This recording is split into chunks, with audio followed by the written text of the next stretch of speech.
The next speaker this evening, ladies and gentlemen, is a Professor of Law, Professor David Flint, AM. Professor Flint read law and economics at the universities of Sydney, London and Paris.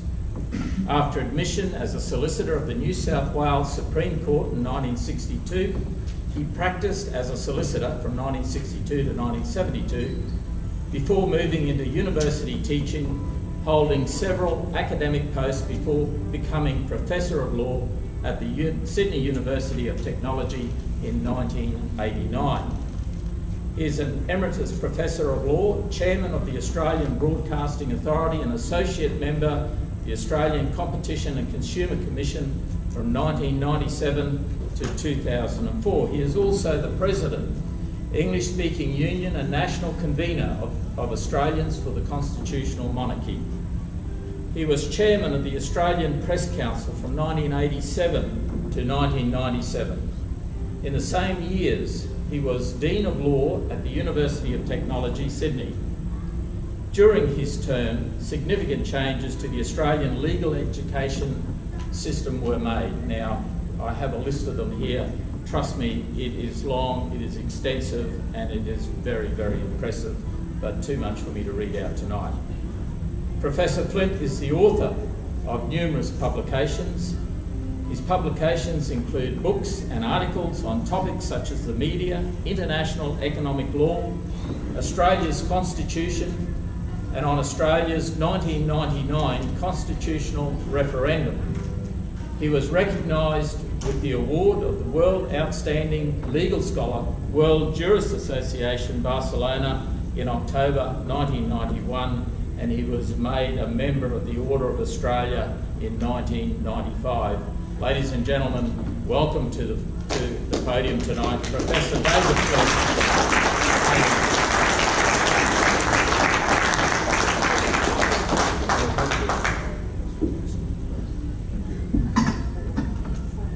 Thank you, Mr. Whitten. Ladies and gentlemen, I cannot say that I come without criticism because the former Prime Minister, Malcolm Turnbull, once said in a book that I am not a constitutional lawyer.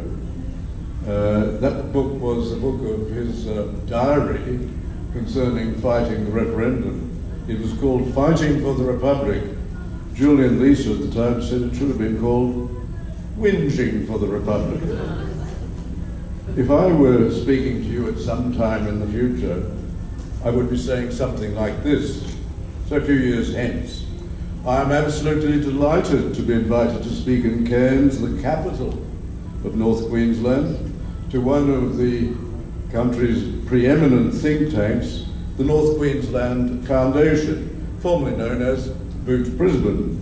I had the opportunity today to visit the North Queensland Parliament House, formerly the Cairns Masonic Temple, whose Masonic Hall provides a magnificent chamber for the North Queensland Legislative Assembly. It's also good to see the small chamber being used for your upper house, which you've sensibly decided to follow the American practice for and call it not the Legislative Council, because most people think that has something to do with garbage, not what's being talked there, but garbage collection. You call it the North Queensland Senate. And I think you were very right to include in your constitution a requirement that in return for the generous financial benefits the political parties get and the exemptions they get from the law, the privacy law and the electoral law, they must be always open, transparent and democratic. You're also sensible to include a right for the people to petition for recall elections. That is to say, the people could petition at any time for a specific member of Parliament or for the whole government to return to an election, as in many American states, and a right in the people to initiate referendums which could repeal and make new laws. I'm very much interested in going tomorrow to visit Government House, Floriana, once the home of Maltese immigrants Paul and Paulina Zammit.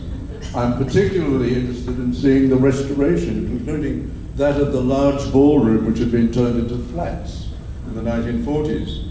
The new ballroom has proved very popular for receptions and investitures, especially for awards in your much sought-after Order of the Southern Cross, with its emblem, your beautiful flower, the Xanthosia. I'm especially looking forward to meeting that impressive man, the Governor of North Queensland, His Excellency Sir Jonathan Thurston. I do recall that one of the strongest arguments for the formation of the new state, apart from the aspirations of the people of North Queensland, was the fact that on population, on voters, on size of the country and resources, North Queensland would easily qualify as a state in any comparable federation: Canada, the United States, Germany, or Switzerland. These are all federations where states are more powerful than those in Australia. They are all less centralised, and yet North Queensland could easily be a state there.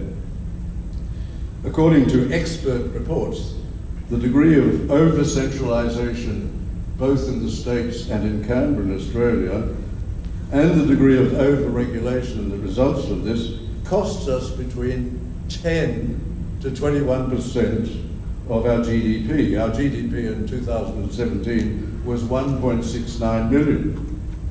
That means, if you translate that, that means that somewhere between 170 billion to 340 billion is wasted each year by the over-centralisation in Canberra and in Brisbane and the other capitals. That's not just a one-off. That is every year. The Toomey-Withers report in 2007, which went to the premiers, said that if we reverted to becoming the true federation which was intended, for example, something like Switzerland or Western Germany or Canada, we would be saving 10% of the GDP. Naturally, of course, that was filed away. If we returned to true federal principles, there would be an enormous saving. And the interesting thing, I'm saying in this speech I'm giving years later, the interesting thing is that the new state of North Queensland produces a very healthy surplus for the obvious reason that it now has for North Queensland much of the income which was diverted by the government down south. Continuing my speech, the new state was created as a result of the constitutional reforms adopted by a recent All-Australian Constitutional Convention.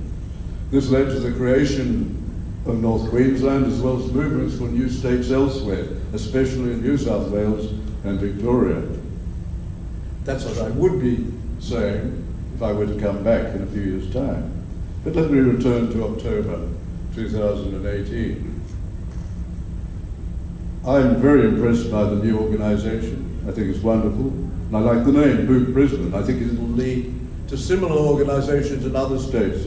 For example, SAC Sydney and Market Melbourne.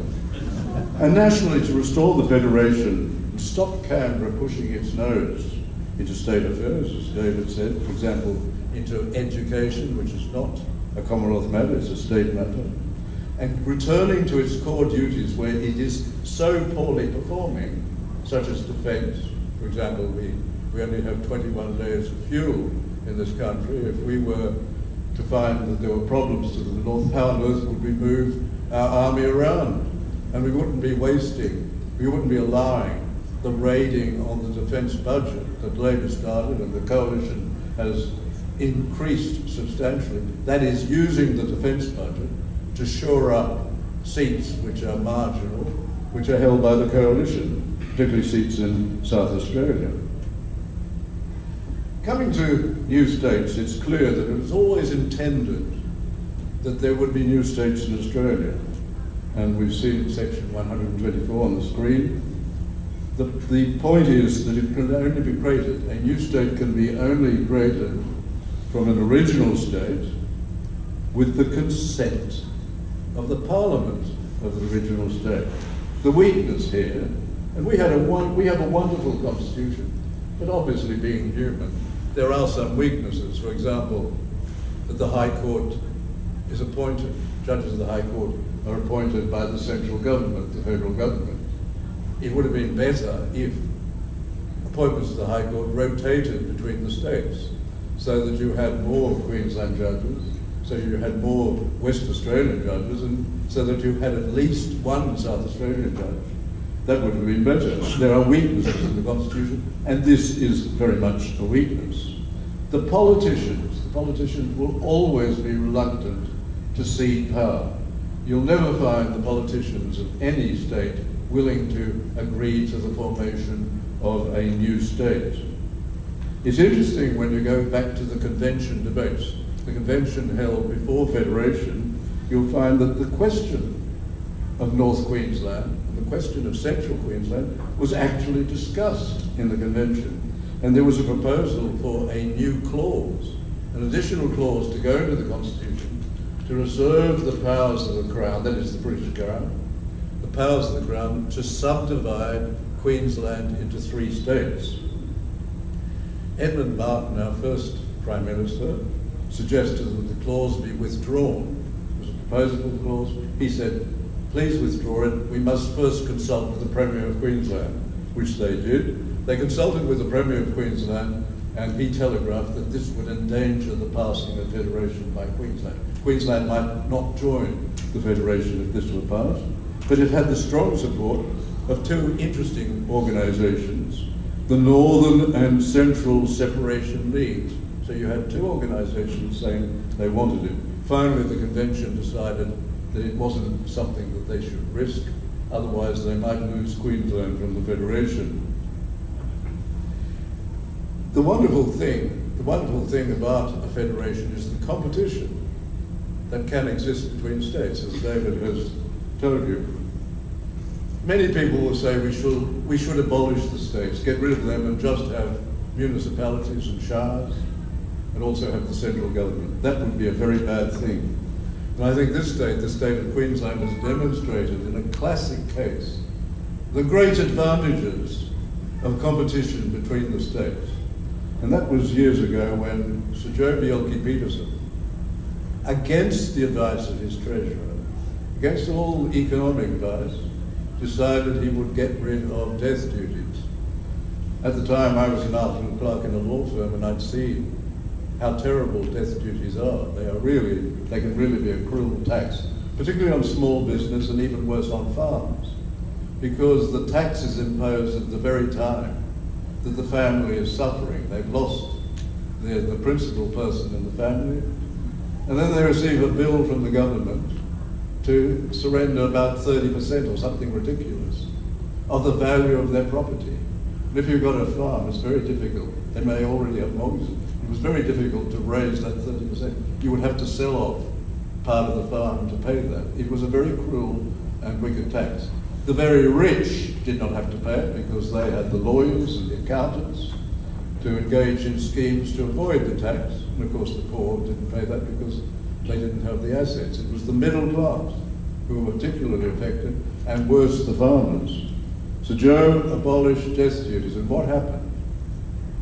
The people of Australia, the elderly people of Australia, began to decide that they would rather leave their assets to their family rather than handing over a good proportion of that to the state government. Gradually, elderly people began to move to Queensland. It really sent shudders of horror through every other state in Australia within 2 years. Because of this example of competitive federation, Australia ended up with no death duties at all in Australia, and the Commonwealth abandoned its own death duty, which they called the state duty. It's a marvellous example.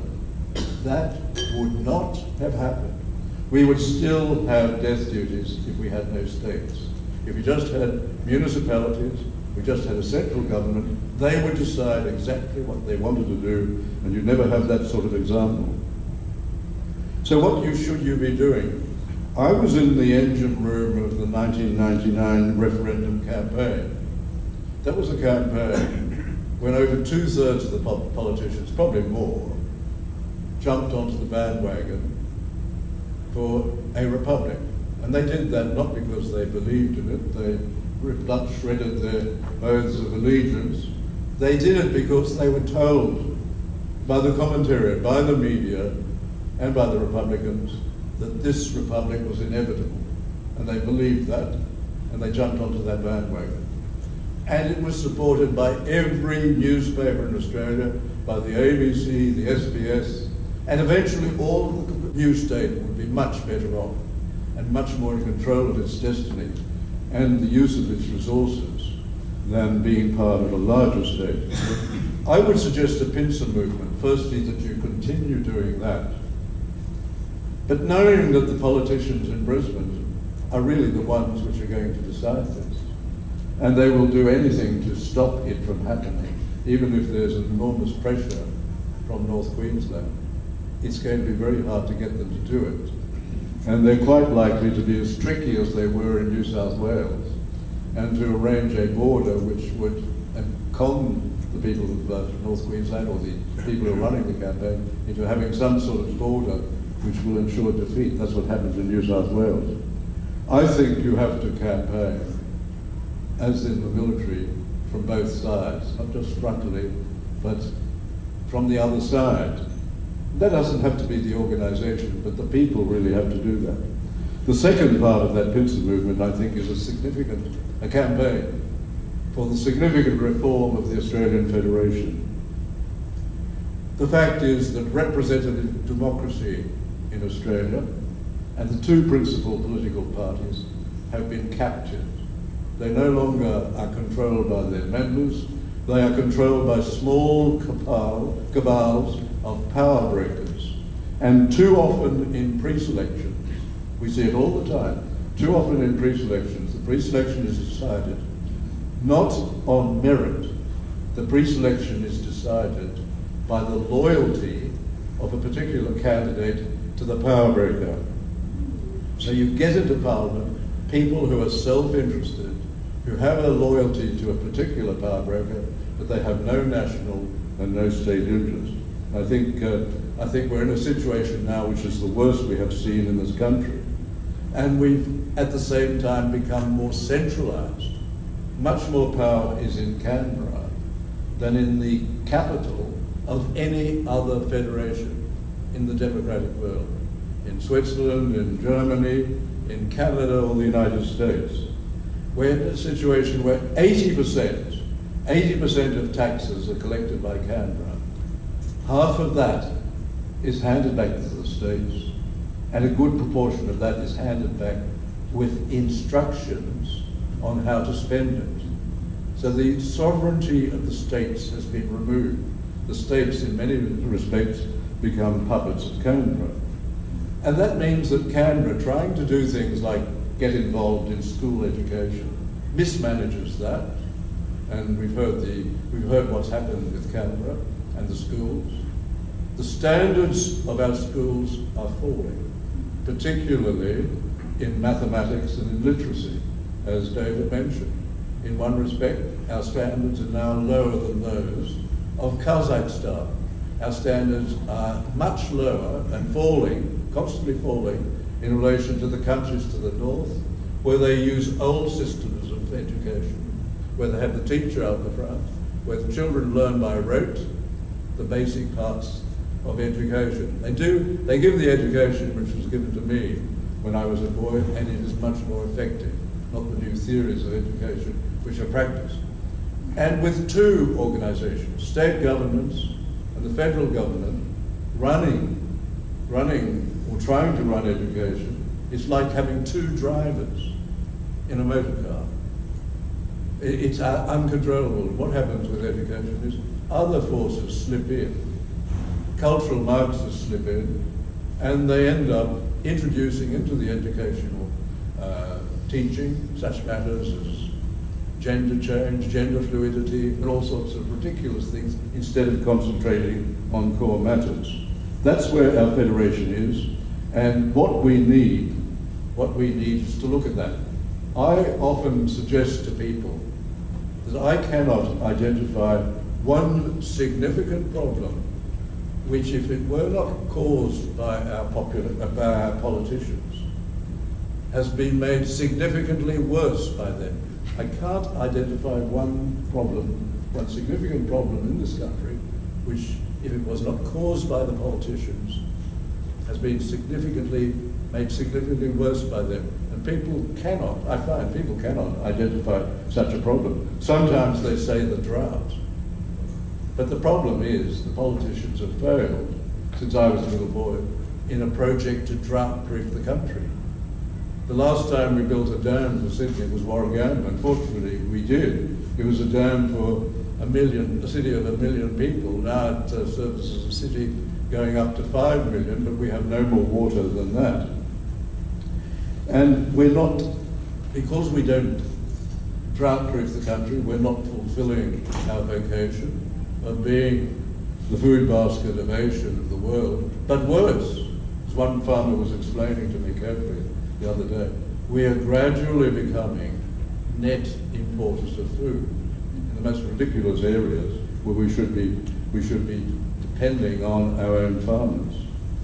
This is exacerbated by the politicians, the bureaucrats, persecuting our farmers.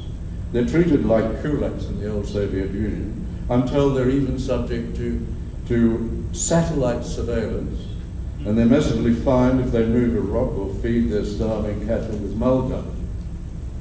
Well, what should we be doing? There is, in the Constitution, for example, a guarantee that the farmers and others have a right to the reasonable use of rivers.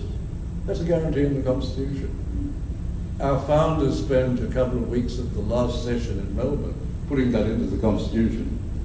The politicians and the activist judges have made that a dead letter. We have to do something. We have to do something significant. And I think there is a solution. We federated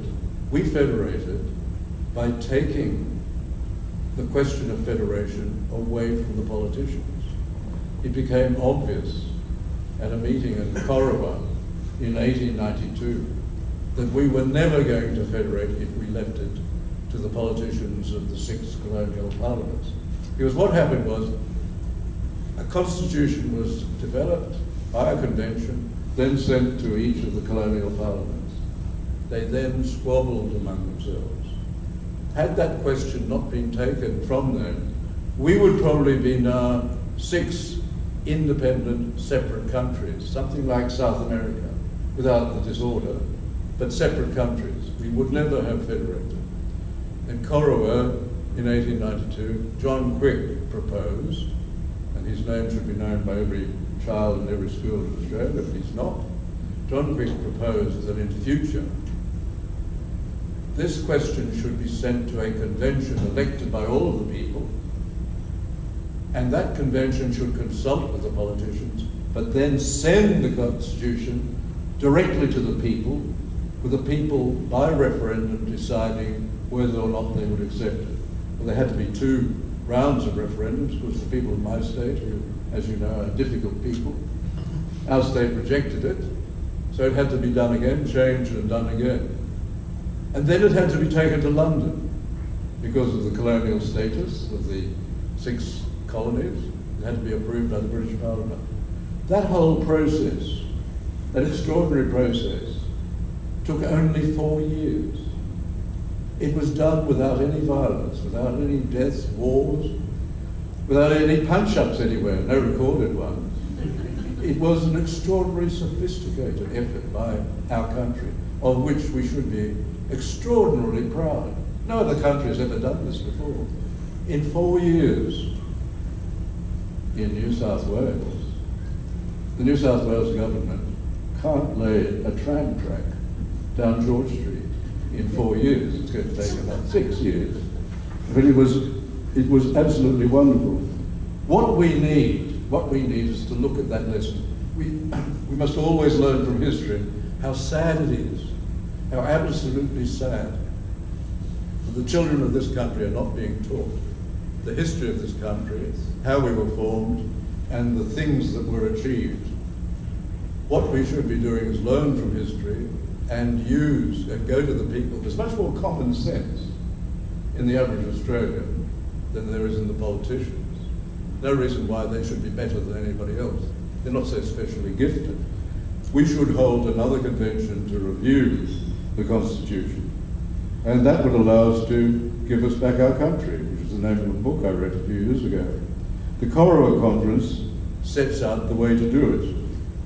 And I think it would allow us to control the politicians, but it would also allow us to achieve a new system in Australia which would save a lot of money, but which would allow, through referendums, citizen-initiated referendums, the people of a given area of an old state to form a new state, if they so wish.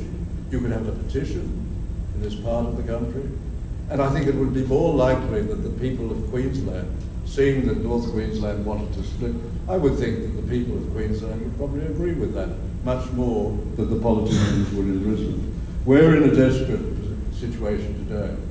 The formation of this group, Boot Brisbane, I think is fortuitous because it indicates the importance of the people in correcting the situation in Australia. Remember, I cannot identify a significant problem in this country which, if it wasn't created by the politicians, has been made significantly worse by them.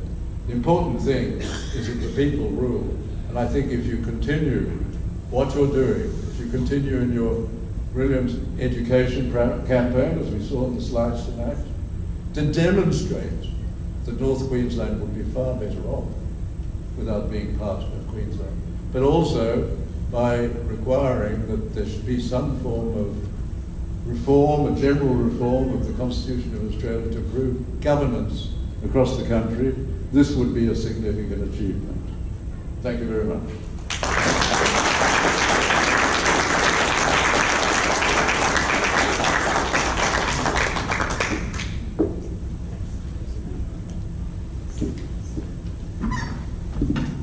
Well, ladies and gentlemen, Professor David Flint.